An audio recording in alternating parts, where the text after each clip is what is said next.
Bonjour, alors aujourd'hui on parle de l'accord des participes passés des verbes pronominaux. On a vu les participes passés employés seuls, employés avec l'auxiliaire être et employés avec l'auxiliaire avoir. On va voir qu'il y a des particularités pour l'accord des participes passés des verbes pronominaux. Alors, on commence tout de suite, évidemment, pour pouvoir accorder les participes passés des verbes pronominaux correctement, il faut être capable de les reconnaître.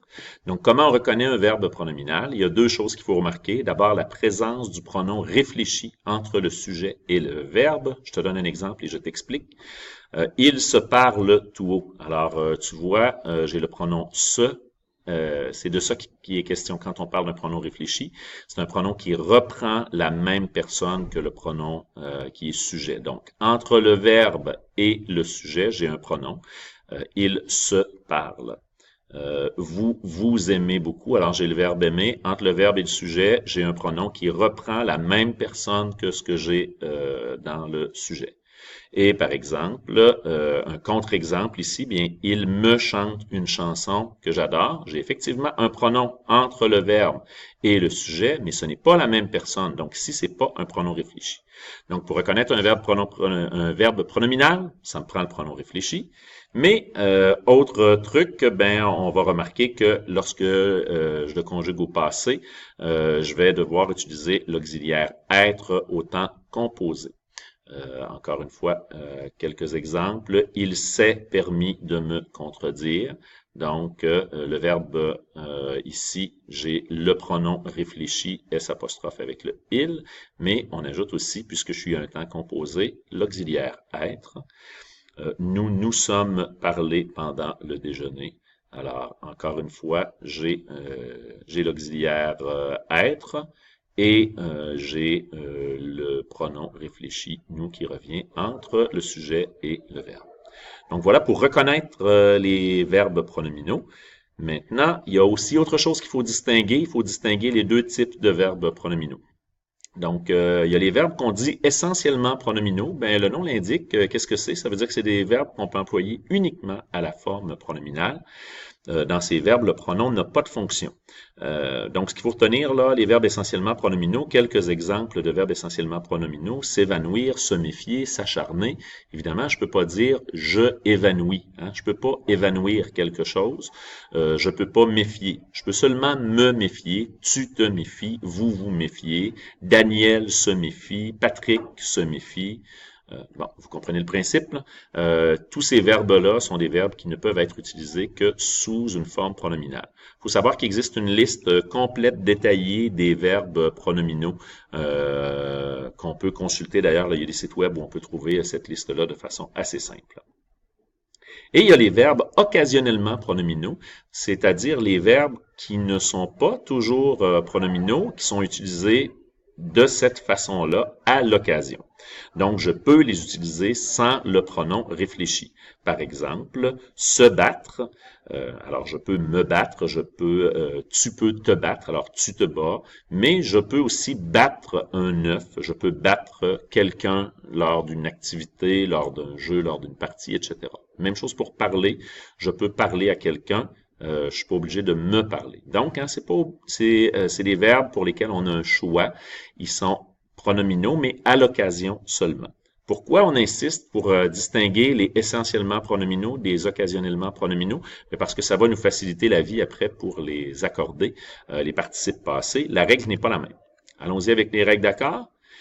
Lorsque le participe passé d'un verbe essentiellement pronominal, quand c'est le participe passé d'un verbe essentiellement pronominal, donc il suit la règle du participe passé qui est employé avec l'auxiliaire être. Donc, il s'accorde avec le sujet du verbe de la même manière qu'un adjectif.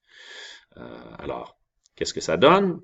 Des exemples. Elles se sont évanouies. Alors, évanoui, c'est le participe passé du verbe évanouir, qui est un verbe essentiellement pronominal. Donc, je vois ici, je peux repérer que j'ai le pronom réfléchi, que j'ai l'auxiliaire être. Donc, effectivement, c'est un verbe pronominal et c'est un verbe qui ne peut pas s'employer autrement que pronominalement. Donc, quelle va être la conclusion? Il s'accorde avec le sujet. Le participe passé s'accorde avec le sujet qui est dans ce cas elle. Autre exemple, nous ne nous sommes pas acharnés. Le verbe s'acharner. Ici, j'ai encore le pronom réfléchi, j'ai le verbe être et le participe passé qui est acharné, c'est essentiellement pronominal, donc ça s'accorde avec le sujet. J'ai pas besoin de faire d'autres démarches que ça. Toujours dans les règles d'accord, dans le cas d'un participe passé d'un verbe occasionnellement pronominal, là, c'est un peu plus compliqué. Il va suivre la règle du participe passé employé avec l'auxiliaire être. Donc, il s'accorde avec le complément direct si le complément direct est placé avant le verbe. Quelques exemples. Vous, vous êtes battu. Alors, vous, vous êtes battu. Battu, avec l'auxiliaire être, mon pronom réfléchi, donc il est vraiment utilisé de façon pronominale. Il va s'accorder avec le CD s'il est placé avant. Alors, il faut que je fasse le raisonnement. Comment je fais ce raisonnement-là? Je vais remplacer le vous êtes qui est ici par le verbe avoir. Ça va donner vous avez battu. Je peux poser la question qui, ou je peux dire est-ce que je peux faire vous avez battu quelque chose, vous avez battu quelqu'un. Et ça, ben, c'est le pronom vous qui le remplace. Hein. Vous avez battu vous-même. Donc, battu prend un S. Autre exemple, nous nous sommes parlé. Là, vous remarquez que celui-là n'est pas accordé. Pourquoi? Pourtant, j'ai la forme pronominale, j'ai le verbe être, et donc c'est un verbe occasionnellement pronominal. Pour qu'il s'accorde, ça prend un complément direct placé avant. Ici, le nous n'est pas un complément direct. Je fais le même raisonnement. Nous avons parlé. Est-ce que je peux parler quelqu'un? Non. Nous avons parlé à quelqu'un. Donc, le nous est un complément indirect. C'est pour ça qu'il n'y a pas d'accord ici. Je vous donne quelques exemples d'analyse avec des phrases que je vous propose et qu'on va regarder ensemble. Et on va toujours utiliser la même démarche pour poser nos gestes d'analyse des participes passés dans ce cas-là. Alors, ils se sont méfiés des rumeurs qui circulaient à mon propos. Ben, qu'est-ce que je fais en premier? Je commence par vérifier que je peux repérer le verbe pronominal. Alors, est-ce que c'est un verbe pronominal? Méfier. Si je suis pas certain, je regarde, est-ce que j'ai un pronom réfléchi? Oui, il et ce. Ça peut représenter la même personne que il au pluriel. Et j'ai le verbe être. C'est donc un verbe pronominal. Je vais maintenant me poser la question, est-ce que c'est un verbe essentiellement ou occasionnellement pronominal? Mais dans ce cas-là, je ne peux pas méfier quelque chose. Je ne peux pas dire je méfie, tu méfies. Donc, c'est un verbe essentiellement pronominal. Il me reste à appliquer la règle. Puisque j'ai identifié que c'est un verbe essentiellement pronominal, je sais qu'il s'accorde avec le sujet. Donc, ça va donner « Ils se sont méfiés » avec un S. Un autre exemple. Elle s'est imposée dans notre groupe. Encore une fois, je vais d'abord essayer de repérer, être sûr que c'est un verbe pronominal. Alors, le S apostrophe, qui est le pronom réfléchi, le verbe être comme auxiliaire. Donc, c'est effectivement un verbe utilisé de façon pronominale. Est-ce qu'il est essentiellement ou occasionnellement pronominal? Ben, est-ce que je peux imposer quelque chose à quelqu'un? Tout à fait. Donc, quand j'impose, tu imposes, il impose. C'est donc un verbe occasionnellement pronominal. Ce qui me reste à faire, c'est d'appliquer la bonne règle. Dans ce cas-là, c'est la règle du participe passé employé avec avoir, puisqu'il est occasionnellement pronominal. Alors, je remplace le S apostrophe EST par le verbe avoir. Elle a imposé quelqu'un. Elle a imposé elle-même, qui est représentée ici par le S apostrophe. Donc, elle s'est imposée. Ça va prendre un E. Ça va s'accorder avec le S apostrophe. Un autre exemple d'analyse. Vous vous êtes serré la main. Donc, mêmes étapes. Je repère le verbe pronominal. Assez simple. Vous et vous. Et le verbe être. Est-ce que je peux serrer quelque chose sans voir la forme pronominale? Je serre la main de quelqu'un. Oui, tout à fait. Donc, c'est un verbe occasionnellement pronominal. Une fois que j'ai identifié que c'est un verbe occasionnellement pronominal, il me reste à appliquer la bonne règle. C'est la règle du participe passé employé avec avoir. Donc, comme tout à l'heure, je vais enlever le « vous êtes », je vais le remplacer par « vous avez serré quelque chose », « vous avez serré la main ». Le complément direct est donc placé après. Ce qui est avant, le « vous », c'est de quelqu'un. Vous avez serré la main de quelqu'un, de vous, de vous-même. Donc, c'est un complément indirect, le « vous » qui est là.